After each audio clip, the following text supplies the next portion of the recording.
Before my grandfather died, I convinced him to tell me a bunch of different stories about his time as an American soldier in Vietnam. Quite a few of them are paranormal / out of the ordinary, so I thought that I should share them with /x/.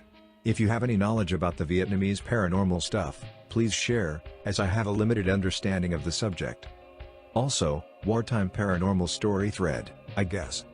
First, a little bit of context. Be my grandfather. Drafted, sent to Nam. Infantryman, private. On top of this, my grandfather is really short. Like 5 feet 4 inches short. Gets assigned as a tunnel rat. Disarm explosives and booby traps above ground. Fight through and destroy Viet Cong tunnels below ground. Well, fuck, may as well shoot me right now. Another guy in his platoon, half Hispanic, is short, not as short as him, but still short.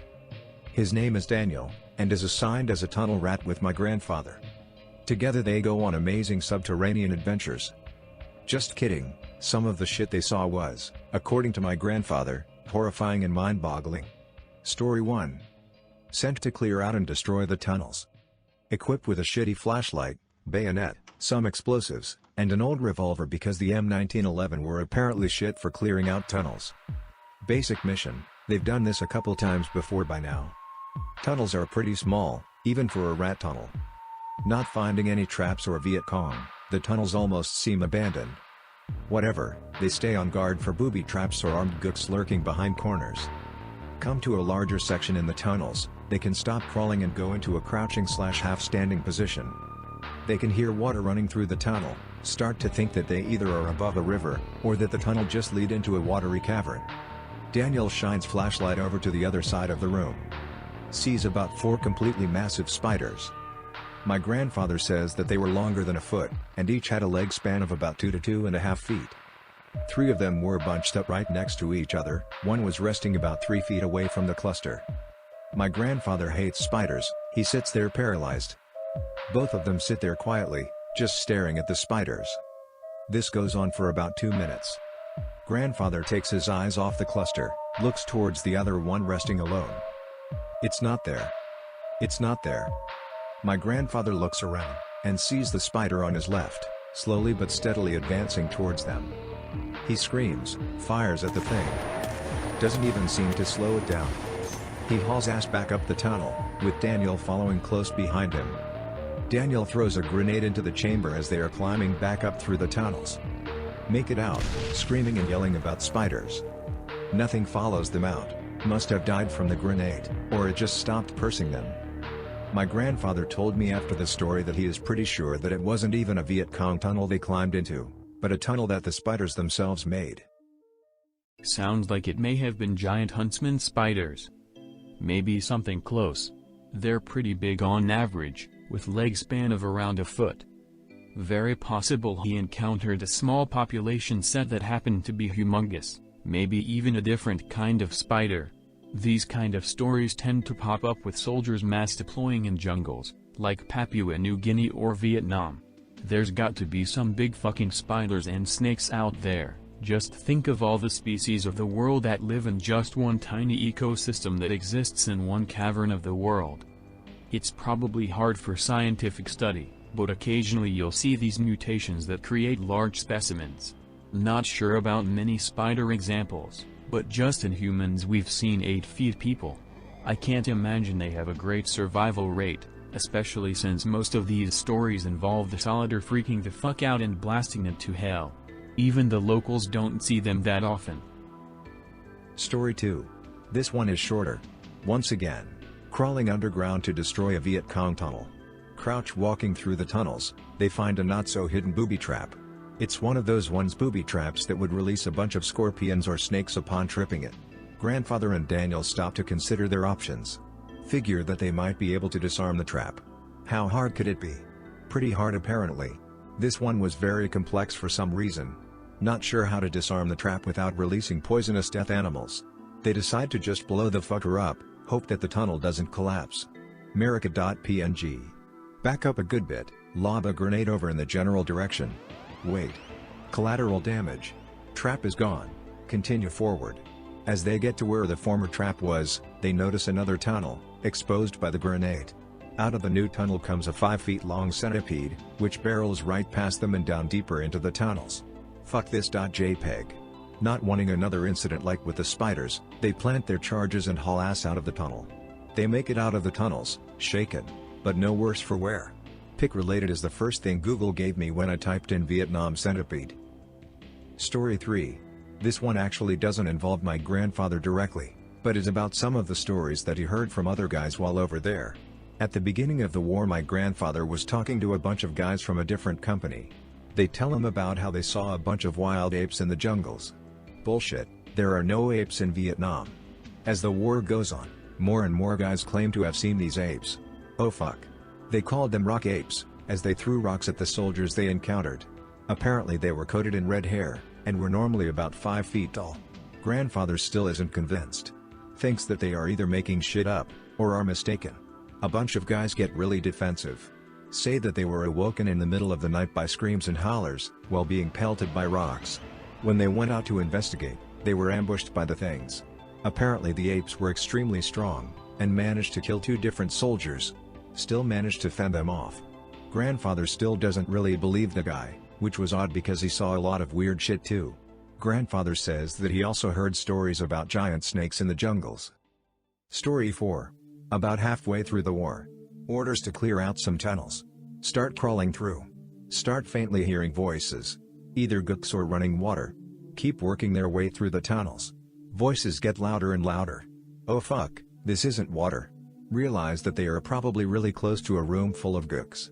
Decide to ambush them, then blow up the tunnels. Pull out their revolvers and rush further down into the caves. Fall into a spacious room. Large white eyes all around them. Fuck, that's a lot of gooks. Raising his flashlight, he notices they are not Viet Cong. According to my grandfather, they were about 3 to 4 feet tall, lanky, white, and had big eyes and ears. They were each wearing a bunch of different clothes, some obviously from looted corpses, others were basically just wearing rags. They make a hissing sound at him and Daniel, and start running deeper into the tunnels. Grandfather and Daniel are kind of awestruck, and don't know what to do. Daniel keeps going on about Latin American folklore involving gnomes and shit. They eventually just climb out and report the tunnels as being abandoned. Pic related is apparently a Latin American gnome. Story number 5. This one actually doesn't involve tunnels. Day off, grandfather and others resting. A few of the other soldiers go down to a nearby river to cool off. About 30 minutes later, one solider comes back screaming about how something in the river attacked one of them. Oh shit. They grab their rifles and a first aid kit and run down to the river. 3 soldiers are on the bank of the river, one is bleeding profusely and the other 2 are administering basic first aid. Grandfather says that something tore his left leg completely off. They look in the river, which is now red from blood. They see a giant serpent/eel-like creature swimming around. Yellowish and long fins on its side. Said it looked like a massive moray eel with fins. What the fuck is this thing? They fire on it, and it darts further down the river. They get the guy back to camp, but he dies of blood loss along the way. Story number 6. Grandfather and Daniel about to dive into some more tunnels. About to go in, when they hear a deafening roar come from the tunnel. Says it sounded like a fucking dragon. They are all stunned. Look at a nearby officer, who just kind of shrugs and tells them to go in. Geez, thanks asshole. This tunnel is apparently worse than most. Filled with giant ants and spiders. Fucking spiders. Anyways, grandfather continues to crawl through. The roaring gets more frequent the further they crawl down. Fuck this, not going to die today. They plant the charges right there, and haul ass out of the tunnel. As they are crawling back up, the tunnel starts shaking like mad. They hurry the fuck up, and get back to the surface. Everything up there is shaking too. They detonate the charges, destroying most of the tunnel. Roaring and shaking proceeds to stop. I might be a little longer on the next one. It's long, and probably the weirdest and most unbelievable of the bunch. Story number 7. Last paranormal story I have. Even I have a hard time believing this one at times, but my grandfather was almost certainly sincere when telling it. He was crying, and absolutely racked with grief. This one is also a 2-parter. Near the end of the war. Once again, clearing out tunnels.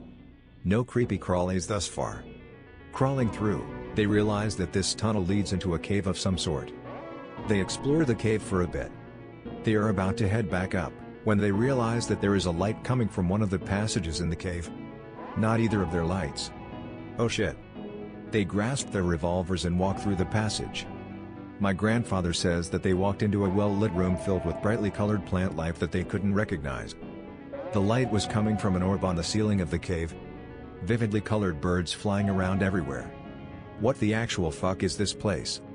Him and Daniel explore a little. Among other things, he finds spiky red fruit the size of a watermelon, and a bright yellow pool of water. Grandfather says it looked like he was in a fever dream. They head towards the back of the room. Find a stone altar. Blood is stained across the stone, and there is a couple of knives and other tools lying about stone. Their curiosity turns into dread. They turn around to get the hell out of there. They stop. There are 5 reptilian-looking humanoids staring at them. Says they were about 5.5 feet tall, blackish green, and scaly. They all appear to be wearing robes of some sort. Without hesitating, my grandfather and Daniel fire upon the creatures. One goes down, another shrieks out in pain. The room gets extraordinarily bright, and my grandfather passes out. Grandfather wakes up, back in the main part of the cave. The passage him and Daniel went down is gone. Daniel is also lying next to him, but is barely breathing. My grandfather can only do so much for him down here, and drags Daniel out of the cave and back up through the tunnels. He gets back out, and hauls up Daniel. They grab him and send him off to get medical attention.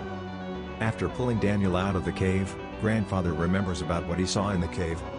Says that his vision once again goes black, and that he can't even remember the next 2 days.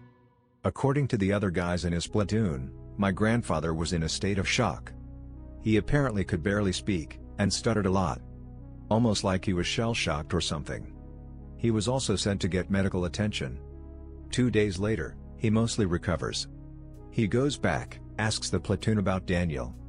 Apparently he died shortly after being pulled out of the tunnels.